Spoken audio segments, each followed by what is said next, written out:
నమస్తే అప్సాన్ రాజేష్ గారు, welcome to icon politics. నమస్తే. సార్, నిన్న నేను ఒక న్యూస్ విన్నాను సార్. ఏపీ డిజిటల్ కార్పొరేషన్ సంబంధించింది నిధులు, విజిలెన్స్ ఒక రిపోర్ట్ ఇచ్చింది 170 కోట్లు అని చెప్పేసి. ఇంకోటి ఏంటంటే ఆ డిజిటల్ కార్పొరేషన్ నుంచే డబ్బులు వేరే ఒక మలయాళం యాక్టర్కి వెళ్ళింది అని వింటున్నాం కదా. అసలు ఏం జరిగింది సార్ ఈ సబ్జెక్ట్ లో? అంటే జగన్మోహన్ రెడ్డి గారి పాలనలో ప్రభుత్వ విభాగాలని వారి సొంత ఆస్తులుగా పరిగణించి, సొంత పార్టీ విభాగాలుగా పరిగణించి, ప్రజల కట్టిన పన్నుల డబ్బుతోటి జగన్మోహన్ రెడ్డి గారి పొలిటికల్ ఎజెండాని కొనసాగించారు. అంటే జగన్మోహన్ రెడ్డి గారి పార్టీ ప్రచారం కోసం, జగన్మోహన్ రెడ్డి గారి పార్టీ ప్రచారకుల కోసం, జగన్మోహన్ రెడ్డి గారి కుటుంబ యాజమాన్యంలో ఉన్న వ్యాపార సంస్థల కోసం ప్రభుత్వ విభాగాల్ని ఎంత బరితెగించి దుర్వినియోగం చేశారు అని చెప్పని గతంలో ఏపీ ఫైబర్ నెట్ కార్పొరేషన్ గురించి విన్నాం. నిన్నగాక మొన్నటి వరకు ఐఎన్పిఆర్ కమిషనర్ విజయ్ కుమార్ రెడ్డి గురించి విన్నాం. ఈ రోజు కొత్తగా ఏపీ డిజిటల్ కార్పొరేషన్ గురించి వింటూ ఉన్నాం. వాస్తవం ఇది కొత్తగా వింటోలా. ఏపీ డిజిటల్ కార్పొరేషన్ లో ఐడ్రీమ్ వ్యవస్థాపకుడు ఐడ్రీమ్ ఛానల్ ద్వారా, యూట్యూబ్ ఛానల్ ద్వారా జగన్మోహన్ రెడ్డి గారికి రాజకీయంగా ప్రచారం చేసిన వాసుదేవ్ రెడ్డిని డిజిటల్ కార్పొరేషన్ చైర్మన్ గా చేసి, అంతకుముందు గుర్రంపాటి దేవేంద్ర రెడ్డి అని చెప్పని వైసీపీ సోషల్ మీడియా విభాగంలో కీలకంగా ఉండేవాడు. అతన్ని కొన్నాళ్ళు ఏపీ డిజిటల్ కార్పొరేషన్ చైర్మన్ గా కొనసాగించి, వాటి ద్వారా అంటే ఈ వ్యక్తులని, తమకి రాజకీయంగా అనుకూలమైన వ్యక్తుల్ని ఆయా కీలక స్థానాల్లో కూర్చోబెట్టి వారి ద్వారా తమ పార్టీ సేవకి ఏ విధంగా ప్రభుత్వ నిధులను వాడుకున్నారు అనేది ఇప్పుడు ఈ ప్రభుత్వం జరుపుతున్న విచారణలో స్పష్టమైన సాక్ష్యాధారాలతో ఎస్టాబ్లిష్ అవుతుంది. అంటే ఏపీ డిజిటల్ కార్పొరేషన్ లో చైర్మన్ గా బాధ్యతలు చేపట్టిన తర్వాత వాసుదేవ్ రెడ్డి ఆధ్వర్యంలో ఓవరాల్ గా 170 కోట్ల రూపాయల పైగా ఆ కార్పొరేషన్ ద్వారా వ్యయం జరిగితే, అందులో సుమారుగా 39 కోట్ల రూపాయలు దుర్వినియోగం జరిగినట్టుగా. అంటే ఏ విధంగా దుర్వినియోగం? ఒక ప్రభుత్వ విభాగం ఉంటే అది ప్రభుత్వ కార్యక్రమాల ప్రచారం కోసం ఉపయోగపడాలి. కానీ ఇక్కడ ప్రభుత్వ విభాగాన్ని జగన్మోహన్ రెడ్డి గారి రాజకీయ కార్యకలాపాల కోసం వినియోగించుకున్నారు. జగన్మోహన్ రెడ్డి గారి సోషల్ మీడియా కార్యకర్తలకి, జగన్మోహన్ రెడ్డి గారి ఐడియాలజీ క్యారీ చేస్తున్న వాసుదేవ్ రెడ్డికి సంబంధించిన ఐడ్రీమ్ సిబ్బందికి కూడా డిజిటల్ కార్పొరేషన్ ద్వారా జీతాలు ఇప్పించుకున్నారు. అంటే ఇప్పటికే మనం వినున్నాం, సాక్షి సిబ్బందిని ఐఎన్పిఆర్ కమిషనరేట్ ద్వారా జీతాలు చెల్లింపజేశారు, ఫైబర్ నెట్ ద్వారా జీతాలు చెల్లింపజేశారు, స్కిల్ డెవలప్మెంట్ కార్పొరేషన్ ద్వారా జీతాలు చెల్లింపజేశారు అని విన్నాం. ఇప్పుడు అదే విధంగా డిజిటల్ కార్పొరేషన్ నుంచి కూడా నిధులు కేటాయింపు చేశారు. మనం గతంలో ఏపీ ఫైబర్ నెట్ లో ఒక కీలకమైన ఆరోపణ విన్నాం. రామ్ గోపాల్ వర్మ ద్వారా జగన్మోహన్ రెడ్డి గారి పొలిటికల్ ఎజెండాలో భాగంగా నిర్మాణం చేసిన సినిమాలకి కోట్ల రూపాయలు చెల్లింపులు చేశారు అని చెప్పని.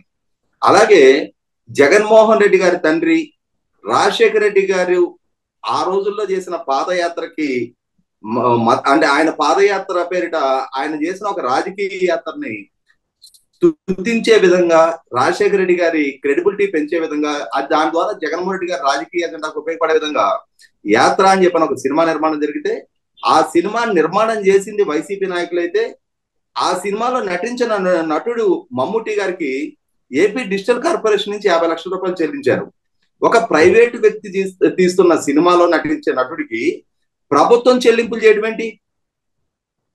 ఏదైనా ఒక సోషల్ కాజ్ తోటి సమాజానికి ఉపయోగపడేది ఏదైనా ఒక మెసేజ్ ఓరియంటెడ్ ఫిల్మ్ ఏదైనా ప్రభుత్వం ద్వారా నిర్మాణం జరిగితే, లైక్ ఇప్పుడు మనం మూవీస్కి వెళ్ళినప్పుడు ధూమపానం వల్ల జరిగే అరిష్టాల గురించి, అలాగే మద్యపానం వల్ల జరిగే అరిష్టాల గురించి, ముఖ్యంగా స్మోకింగ్ వల్ల, అలాగే టొబాకో ప్రోడక్ట్స్ కన్జ్యూమ్ చేయడం వల్ల వచ్చే మౌత్ క్యాన్సర్లు, దాని ద్వారా ఎఫెక్టెడ్ పీపుల్, ఆ కుటుంబాలు ఏ విధంగా విక్టిమైజ్ అవుతా ఉంటాయి అనేది మనకు ఒక నిమిషం 2 నిమిషాలు ఐఎన్పిఆర్ వాళ్ళ ద్వారా మనకి సినిమా బిగిన్ అవడానికి ముందు ప్రదర్శిస్తారు.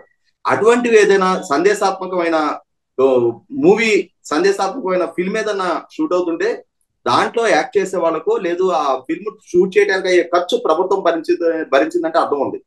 కానీ ఒక రాజకీయ నాయకుడిగా రాజశేఖర రెడ్డి గారు ఆయన రాష్ట్ర ముఖ్యమంత్రిగా చేసిన పాదయాత్ర కాదు అది. ఆయన ప్రతిపక్ష నాయకుడిగా ఉన్న రోజు పొలిటికల్ ఎజెండాతో చేసిన పాదయాత్ర గురించి ఆయనకి హైప్ ఇవ్వటం కోసం, తద్వారా జగన్మోహన్ రెడ్డి గారి పార్టీకి, జగన్మోహన్ రెడ్డి గారికి హైప్ ఇవ్వడం కోసం ఒక సినిమా నిర్మాణం జరిగితే అందులో నటించిన నటుడికి డిజిటల్ కార్పొరేషన్ నుంచి చెల్లింపులు చేశారు అని అంటే ఏ విధంగా దాన్ని పరిగణలోకి తీసుకోవాలి? ఖచ్చితంగా అధికార దుర్వినియోగానికి పాల్పడ్డారు, నిధులని ఇష్టరీతిన మంచినీళ్ళ ప్రాయంలాగా ఖర్చు పెట్టారనేది చాలా స్పష్టంగా అర్థమవుతా ఉంది. ఇక్కడ ఒక అంశం గుర్తుంచుకోవాల్సింది ఏంటి అంటే, జగన్మోహన్ రెడ్డి గారు ముఖ్యమంత్రిగా ప్రమాణ స్వీకారం చేసేటప్పుడు రాజ్యాంగం మీద ఒక పదం వాడతారు ఆయన, భయము, పక్షపాతము, రాగద్వేషాలకు అతీతంగా పరిపాలన చేస్తా అని చెప్పని. అంటే ముఖ్యమంత్రి స్థానంలో ఉన్న పాలకుడు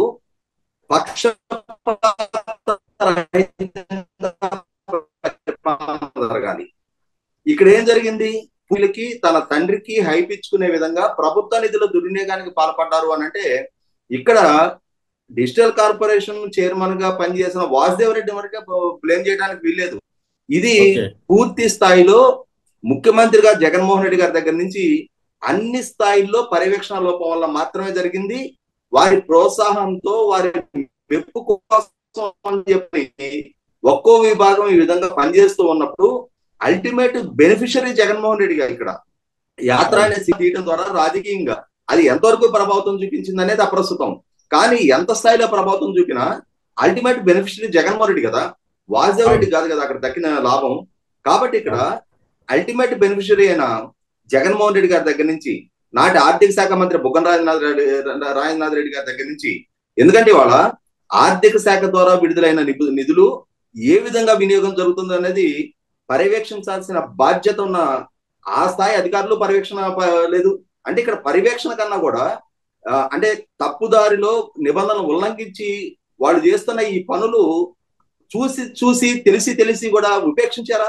ఉపేక్షించడం కాదు ఇక్కడ జరిగింది, ప్రోత్సహించారు. మీరు చేయండి పర్లేదు, మన ప్రభుత్వం, ప్రజలు మనకు అధికారం ఇచ్చారు, మన ఇష్టారీతిని మనం వాడేసుకోవచ్చు, మన సిబ్బందికి కట్టబెట్టుకోవచ్చు, మనకు నచ్చిన వాళ్ళ మీద విమర్శలు చేస్తూ సినిమాలు తీయొచ్చు, మనకు నచ్చిన వాళ్ళకి డబ్బులు కట్టబెట్టవచ్చు, మనకు నచ్చిన వాళ్ళకి పదవులు కట్టబెట్టవచ్చు అని చెప్పని ఒక రకమైన బరితెగింపుతోటి ఈ విధమైన చర్యలకు పాల్పడ్డప్పుడు మొత్తం ప్రభుత్వాన్ని బ్లేమ్ చేయాలి. ఇక్కడ సాక్షాత్తు రాష్ట్ర ముఖ్యమంత్రిగా ఉన్న జగన్మోహన్ రెడ్డి గారి దగ్గర నుంచి I dream chairman, digital corporation chairman గా ఉన్న వాసుదేవ్ రెడ్డి వరకు అందరికందరూ బాధ్యులే.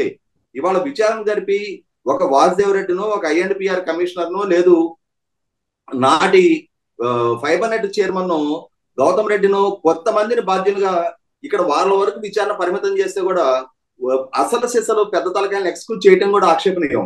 ఖచ్చితంగా ముఖ్యమంత్రిగా జగన్మోహన్ రెడ్డి గారి నుంచి ప్రతి ఒక్కళ్ళు బాధ్యులే, విచారణ జరగాల్సిందే. 39 కోట్లే కదా అని చెప్పనే వాళ్ళు కూడా ఉంటారు. 39 కోట్లే చిన్న అమౌంట్ కాదు. మీ జీవితంలో, నా జీవితంలో మన కళ్ళతో కూడా అంత డబ్బు ఎప్పుడు చూసున్నాం. కాబట్టి 100కి 100 పాళ్ళు ఏ స్థాయి అవినీతి జరిగినా, ఏ స్థాయి వారి చేతులు జరిగినా ఖచ్చితంగా చట్టం ముందు వాళ్ళు బాధ్యులుగా నిలబడాల్సిందే, విచారణ జరగాల్సిందే. వార్తాపత్రికల్లోనూ లేదు విచారణ సంస్థలో ఇవాళ ఈ విచారణ చేసి వాస్తవాలు వెలికి తీసిన తర్వాత దాని మీద తదనుగుణమైన చర్యలు తీసుకోకపోయినా కూడా అది ప్రభుత్వ పరంగా ఇప్పటి ప్రభుత్వానికి అది ఆక్షేపణీయమే. ఇప్పుడు ప్రభుత్వం దాని మీద వివరణించుకోవాల్సిన పరిస్థితి ఉంటది. కాబట్టి ఖచ్చితంగా విచారణ జరిగి వాస్తవాలు వెల్లడైన తర్వాత ఆ బాధ్యుల మీద కేసులు నమోదు చేసి ఎవరెవరైతే అన్యాయంగా డబ్బు తిన్నారో వాళ్ళ దగ్గర నుంచి మళ్ళీ రెవెన్యూ రికవరీ యాక్ట్ ద్వారా ఆ డబ్బు వసూలు చేసి ప్రభుత్వానికి జమ చేస్తే అప్పుడు భవిష్యత్తులో ఇంకొకరు కూడా ఇటువంటి చర్యలకు పాల్పడకుండా ఉండటానికి ఒక భయం కలిగించినట్టు అవుద్ది. ఓకే సార్, ఇక్కడ జగన్మోహన్ రెడ్డి గారు మన ప్రెస్ మీట్ లో మా ప్రభుత్వం అధికారం వచ్చిన తర్వాత ఏ ఎంప్లాయీని మేము వదలము, సప్త సముద్రాలు దాటైనా తీసుకొస్తామని చెప్పడం జరిగింది. ఇక్కడ ఇదే డిజిటల్ కార్పొరేషన్ చైర్మన్ గా వివరించిన ఎవరైతే వాసుదేవ్ రెడ్డి గారు ఎవరైతే ఉన్నారో ఆయన అమెరికాలో స్థిరపడిపోయి ఉన్నారు. నెక్స్ట్ ఈ కూటమి గవర్నమెంట్ వచ్చిన తర్వాత 1-2 చోట్ల ఎవరికి తెలియకుండా వచ్చారే తప్ప ఎవరికి తెలిసే రాని పరిస్థితి మనం చూసాం కదా. సో ఈ స్కామ్ అనేది ఇప్పుడు బయటకు వచ్చింది. ఇప్పుడు అమెరికా వెళ్ళి కానీ లేకపోతే ఆయన ఇక్కడికి రప్పించడం కానీ ఏమైనా చేస్తారు సార్ ఈ కూటమి నాయకులు కానీ, గవర్నెన్స్ కానీ? ఇప్పుడు చట్టపరంగా ఉండే అన్ని వెసులుబాట్లని ప్రభుత్వాలు వినియోగించుకుంటాయి. ఇప్పుడు అమెరికాలో స్థిరపడినా, ఇంకో దగ్గర స్థిరపడినా వాళ్ళని భారతదేశానికి రప్పించి విచారణ ఎదుర్కోవడానికి కావాల్సిన వెసులుబాటు ఏ విధంగా చట్టం వారికి కల్పిస్తుంది, ఏ విధంగా యంత్రాంగంలో వారికి అటువంటి వెసులుబాటు ఉందనేది ఖచ్చితంగా ప్రభుత్వం అనేది ఇప్పుడు ఒక ఇండివిజువల్ కన్నా కూడా చాలా విస్తృతమైన అధికారాలు కలిగి ఉంటది. తప్పు చేసి వెళ్ళి వేరే దేశాల ఆశ్రయం పొందిన మాత్రాన శాశ్వతంగా వాళ్ళు అక్కడే ఉండిపోవడానికి వీలు కాదు. ఇక్కడ వాళ్ళకి సంబంధించిన ఆస్తిపాస్తులను సీజ్ చేయాల్సి ఉంటుంది, వాళ్ళ ఛానల్స్ ని స్వాధీనం చేసుకోవాలి, వాళ్ళ బ్యాంక్ అకౌంట్స్ ని సీజ్ చేయాలి. అప్పుడు ఆ సబ్జెక్షన్ క్రియేట్ అయితే వాళ్ళే వస్తారు, ఏ కలుగుల్లో దాక్కున్న వాళ్ళైనా వాళ్ళే వస్తారు. ఇప్పుడు కలుగుల్లో దాక్కున్న మాత్రాన బయటికి రప్పించలేనంత నిస్సహాయ స్థితిలో ప్రభుత్వాలు ఉండవు కదా. అవును. సో థ్యాంక్ యూ సార్, మా ఐకాన్ పాలిటిక్స్ వచ్చినందుకు.